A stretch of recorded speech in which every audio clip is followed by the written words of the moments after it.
See it on my face, I made up my mind. Not another day, you're on borrowed time. Let me get away, yeah I'm running, yeah I'm running. So love me or leave me, I'm standing alone. Can't shake a feeling that lives in my bones. Lie to me, tell me you wish that you could, but nothing you gave me is worth what you took. 'Cause baby when I'm gone for good.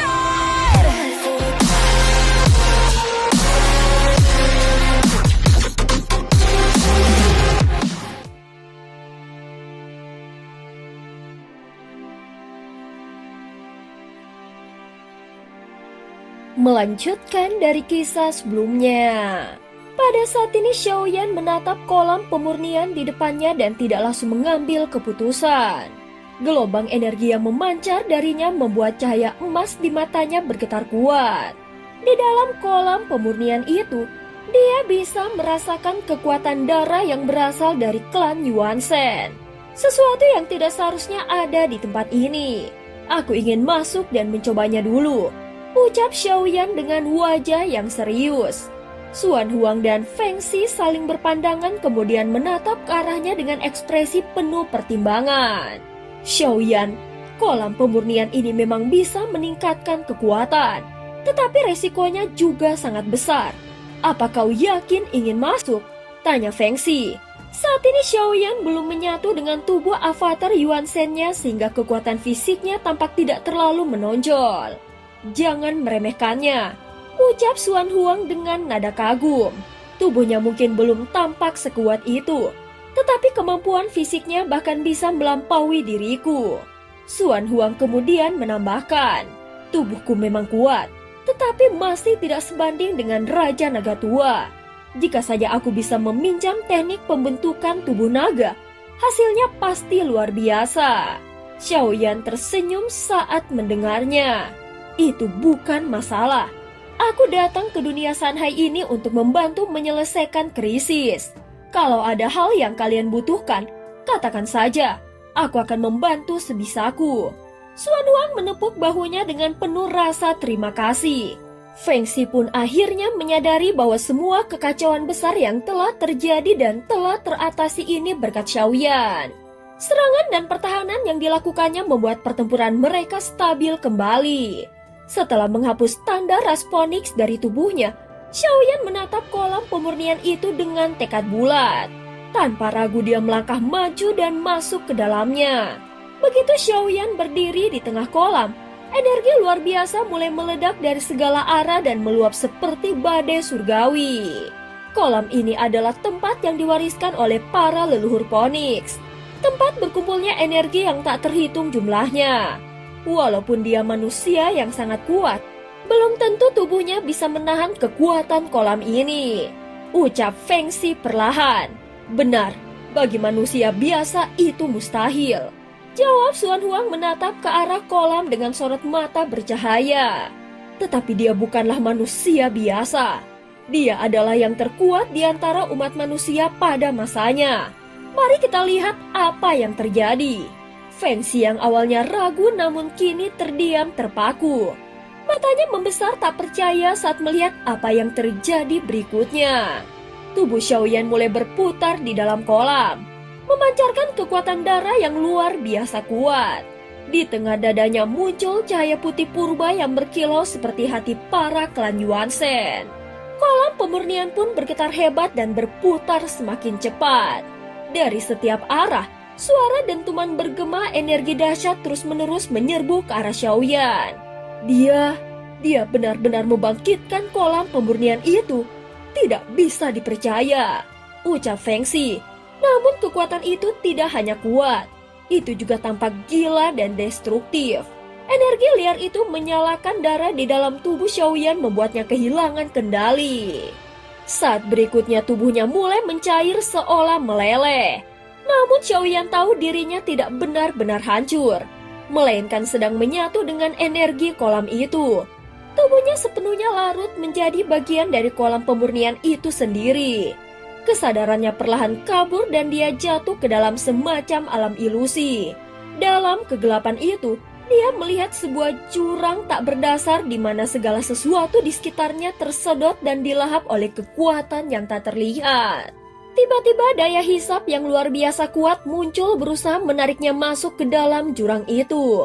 Rasa bahaya dan ancaman kematian memenuhi pikirannya. Namun Xiaoyan menggertakkan gigi dan mengerahkan seluruh kekuatannya untuk melawan tarikan jurang itu. Seketika pertarungan antara kehendak hidup dan kehancuran pun dimulai. Saat Xiaoyan berjuang melawan kekuatan itu, dia merasakan energi hidupnya perlahan disedot dengan cepat. Meski dia mengerahkan seluruh kekuatannya untuk melawan, tarikan dari jurang itu terlalu kuat sehingga tubuhnya terus terseret ke dalam pusaran gelap tanpa mampu menahan. Di luar kolam pemurnian masih berputar perlahan dan aura Xiaoyan telah lenyap sepenuhnya. Bahkan tidak ada lagi jejak hidupnya yang bisa dirasakan. Pada saat yang sama, Xuan Huang mengernyitkan alisnya. Belum pernah ada manusia yang masuk ke dalam kolam ini tanpa api nirvana milik Rasponix. Maka peluang hidupnya hampir tidak ada. Feng Xi menggertakkan giginya dan menatap kolam itu dengan wajah muram. Nirvana berarti lahir kembali dari api kehancuran. Jika dia mampu menemukan seberkas kehidupan di dalam kematian, maka dia akan bangkit dengan kekuatan baru. Sementara itu, Xin berganti di dalam kolam. Pada saat ini Xiaoyan benar-benar dikelilingi oleh aura kematian. Namun meski terjebak dalam krisis hidup dan mati, dia tetap tenang dan bahkan terlalu tenang. Di saat tubuhnya hampir tersedot sepenuhnya oleh jurang itu, sebuah kekuatan kehidupan yang tak terbatas tiba-tiba melonjak deras ke arahnya. Ternyata jurang itu bukanlah jurang sungguhan, melainkan sebuah manifestasi dari kehancuran dan kelahiran kembali. Inilah makna sejati dari nirvana. Xiaoyan segera memahami hal itu. Dari dalam kolam energi kehidupan yang besar mulai meluap. Cahaya warna-warni menyelimuti seluruh kolam dan perlahan cahaya itu membentuk kembali sosok Xiaoyan yang sepenuhnya telah lenyap. Kolam mulai bergetar keras memancarkan aura emas yang murni dan mengalir deras ke arah tubuh dari Xiaoyan. Tubuh aslinya merupakan bentuk suci leluhur klan Yuanzhen. Sedangkan avatar Yuanzhen-nya adalah bentuk kuno dari kekuatan terlarang. Ketika darah dan energi klan Yuanzhen itu terserap, keduanya sama-sama mendapatkan peningkatan besar. Meskipun tidak langsung menembus batas ke tingkat baru, hasil kali ini tetap merupakan pencapaian luar biasa. Jika dia bisa terus menyerap darah klan Yuanzhen yang sebersih ini, maka suatu hari nanti tubuh aslinya pasti akan menembus ke tingkat Tianjing. Dan kekuatan gabungan antara dirinya dan avatar Yuanzhen-nya akan menghasilkan daya tempur fisik yang tidak terbayangkan. Sesaat kemudian Xiaoyan perlahan membuka matanya. Tubuhnya bergerak ringan dan keluar dari kolam pemurnian. Dia tidak mengalami luka sedikit pun. Hanya membawa serta sebagian besar energi klan Yuanzhen murni dari dalam kolam. Kemudian Xiaoyan menatap Raja Tianzang yang masih terbaring lemah di sisi kolam. Dia tahu efek kolam ini berbeda untuk setiap makhluk. Jadi tidak bisa dipastikan hasilnya sama. Bagi Raja Tianzang yang menderita luka berat, proses pemurnian ini akan jauh lebih sulit. Namun Xiaoyan tetap mencoba membantunya. Saat berikutnya dia melepaskan energi jiwanya sendiri lalu mengalirkannya masuk ke dalam tubuh Raja Tianzang untuk membantu membangunkan kesadarannya. Perlahan Raja Tianzang membuka matanya. Tatapannya masih kosong tanpa cahaya kehidupan. Tetapi kesadarannya telah kembali. Xiaoyan sudah bisa menangkap jejak pikirannya lalu memapahnya masuk ke dalam kolam pemurnian. Tempat ini luar biasa, ucap Raja Tianzang pelan. Sayang sekali ras naga kami tidak memiliki hal seperti ini. Pada saat yang sama Xuan Huang bergumam dan bertanya sambil menatap Xiaoyan dengan penuh rasa ingin tahu.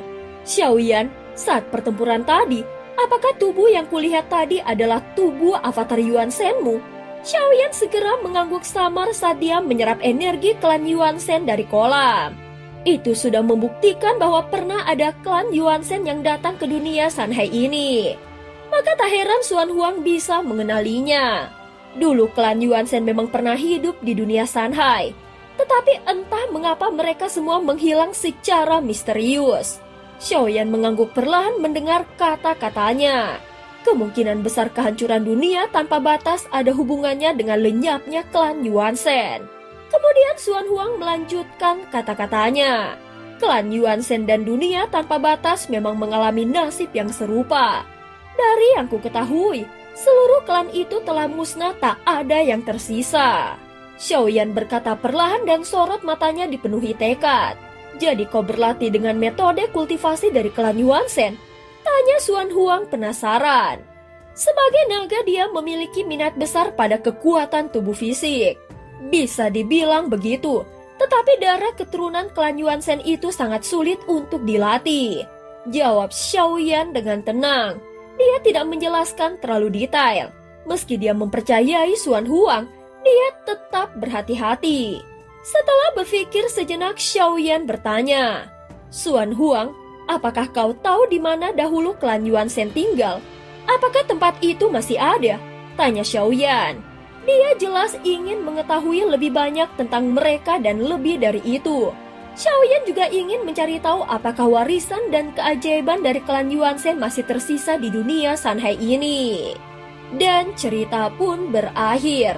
Terima kasih udah dengerin Mihu dari awal sampai akhir ya. Sampai jumpa.